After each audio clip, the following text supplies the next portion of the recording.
ધારી Arun મુછાડા engineering college ખાતે BRC coordinator દ્વારા બાળ વિજ્ઞાન મેળાનું આયોજન કરવામાં આવ્યું। બાળ વિજ્ઞાન મેળામાં ધારી તાલુકાની મોટાભાગની સ્કૂલના વિદ્યાર્થીઓએ અલગ અલગ કૃતિઓ રજૂ કરી હતી। વિજ્ઞાન અને ટેકનોલોજીના યુગમાં અશક્ય વસ્તુને પણ શક્ય બનાવી શકાય જેવી અલગ અલગ કૃતિઓ ધારી તાલુકાના સ્કૂલના વિદ્યાર્થીઓ દ્વારા રજૂ કરવામાં આવે। અનેક રાજકીય આગેવાનો, વહીવટીતંત્રના તમામ અધિકારીઓ સહિત લોકોના વિજ્ઞાન મેળામાં ખાસ હાજરી આપી હતી। વિજ્ઞાન મેળામાં કૃતિઓ રજૂ કરનાર પ્રથમ, દ્વિતીય અને તૃતીય ક્રમે આવનાર વિદ્યાર્થીઓને ઇનામ વિતરણ પણ કરવામાં આવ્યા। આજરોજ ધારી તાલુકા કક્ષાનો બાળ વૈજ્ઞાનિક પ્રદર્શન અરુણ મુછાડા સંકુલની અંદર યોજવામાં આવેલું હતું।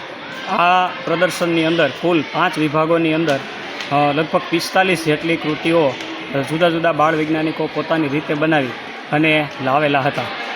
આ કૃતિઓ જે છે એ ક્લસ્ટર કક્ષાના આયોજનની અંદર શ્રેષ્ઠતા સાબિત કરી અને અહીંયા તાલુકા કક્ષાની અંદર આવેલા હતી।